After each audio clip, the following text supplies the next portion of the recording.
type of approach to it. When we look at REST, you'll see a bit more about how these operations are performed in a RESTful environment. And you're supplying IDs through numeric names or the actual sort of ID numbers, if you like, or the names of it. Getting access for particular lengths of time, sort of expiration dates, so you sometimes need to sort of refresh those sorts of things. And as I say, they give you data management and warehousing to sort of work with that. Summary of data, ad hoc analysis, as I say, using their query language for it. Now they've got a massive set of servers behind it, data warehousing to be able to sort of do that big analysis of the data. Anybody who's perhaps on the data science modules, one of the sort of big data modules, maybe sort of a bit more interested in sort of finding out more about what's happening with some of these and the sheer sort of volumes of data working on it. I mean, that's quite a nice little server, something that's got 2,500 processors in it and 9 terabytes of memory, but just to sort of process your data. It's not all on one machine; it's spread across a variety of them. So just moving on to say another one, infrastructure as a sort of service, but mainly dominated by Amazon and Google here for it. The idea of renting out service machines to you, where you can auto cope with different sort of volumes in demand. We'll see particular examples just in a moment, where normally the idea is you go to what's called a load balancer, a front-end computer that will sort of divert the requests off to a range of machines as needed. And you might have, say, 5 or 6 servers, and you've got a load balancer that's deciding which one to sort of send it to. And what the cloud application will do will just to bring in more servers as and when sort of needed, so your load balancer could sort of send it off to however many you like. So it's where say load variations just happen fairly quickly. There used to be an example of something called share this. It's like the equivalent of like this with Facebook, where people say, yes, I like this page. It used to be you put a button on a page to say, I like this page, or share this page over with friends.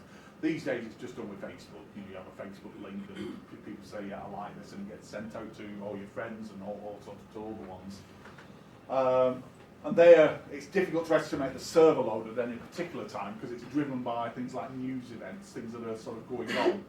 So as something big happens, the latest shooting incident in America or something like that, or the latest scandal going on in Parliament or something, and people express an interest in it, the desire for people to sort of access information on it suddenly sort of grows, only for a few hours, and then drifts away again.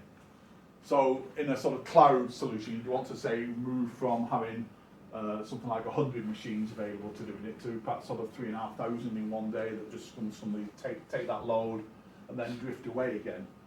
So the idea of being able to call upon these services without actually installing anything yourself.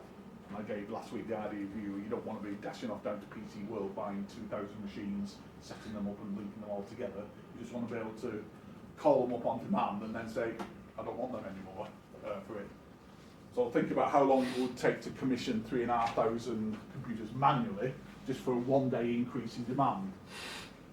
You could just say, well, why didn't you just buy 3,500 machines in the first place, just to take care of that? Doesn't make business sense to sort of buy that. Why don't you have in your household 3 cars for every person in a sort of household? You might just sort of share 1 car because they use it at different times of the day.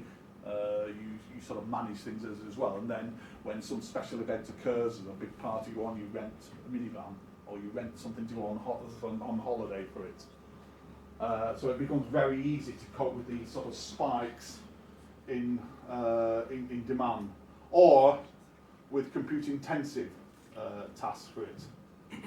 A non-cloud approach would use a server farm, to sort of do it. But they can be very expensive to install the machine. You've got physical servers out there to sort of work with.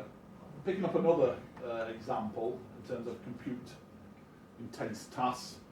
This is getting on a bit. This is an example. It did come from about 7 or 8 years ago now. At the time, the New York Times had all its archives just on paper PDFs for it. Sorry, no, they had all these sort of articles that they wanted converted to PDF from sort of various sources, about 11 million articles that they wanted sort of putting out there. And they were sort of estimating initially that it would take several hundred servers and so much sort of storage to sort of put them in there, and they budgeted several months for a team of people to sort of do this. And then one guy came along who sort of was aware of the whole sort of process, and just sort of sent the data to a cloud server farm just to do it on demand for it, doing that data conversion in about 24 hours for it from one format into a sort of PDF. And it cost them something like $240 for it just to rent these servers for the day, and who just paid with these sort of private credit card, wrote a script to commission these sort of things. So going down from the people coming along initially and saying, well, we think it's going to take us several months to do this, to somebody doing it just in a day and paying on their sort of own credit card, you can probably assume that guy was kept his job, you know, for a bit, having saved them all that sort of time. On a bigger scale, Netflix, again, one of the major success stories over the last few years. Loads of people have Netflix accounts. Probably, even just sort of conservative guess, 50% of you probably got access to a Netflix account somewhere near that you're sort of just streaming from. Taking over from actually downloading downloading files and loading films and TV just to sort of have a streaming read, because they've got a nice sort of interface. They haven't got sort of every film and TV thing available. But they moved over back in 2010, where most of their traffic being served from Amazon Web Services. They moved their entire operation over to Amazon, whereas a year previously, none of it was on it. And they moved this sort of big thing over because they wanted to focus on their core competence, which was the content and the user interface, billing people, all that sort of thing, where they make their sort of money from, and leave the heavy lifting, all that bit about shunting out the data to all these millions of users out to the third party, to a data center, to sort of Amazon for it. But it's hard for them to predict customer growth and devise engagement, which films are suddenly going to be popular at a particular time to it.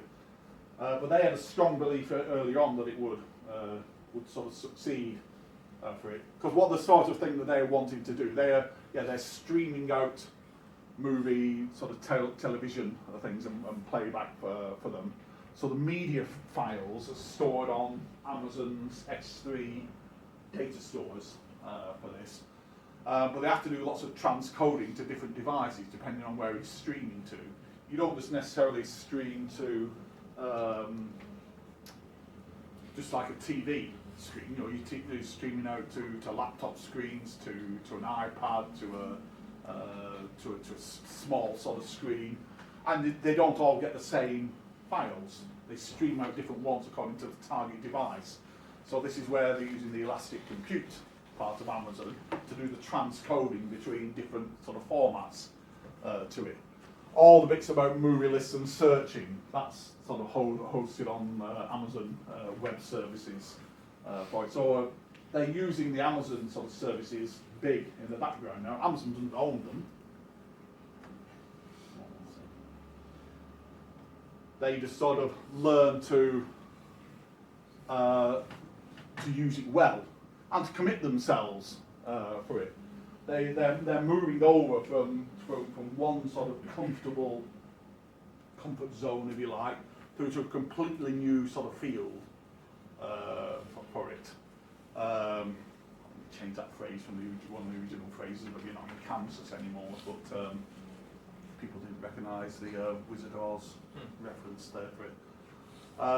But basically, you have to be prepared to unlearn what you already sort of know and approach it very differently.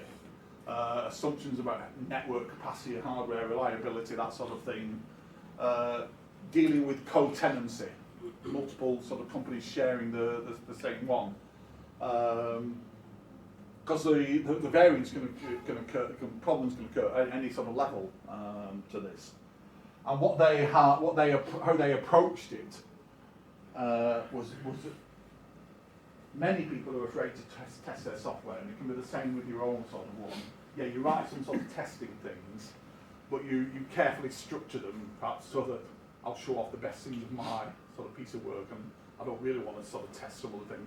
I don't want to stress test this sort of thing. Now, what they did, they sort of actively aimed to make their network fail.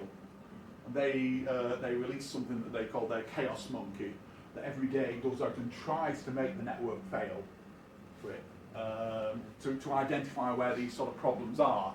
So they were doing this on sort of real scale things, and really sort of committing themselves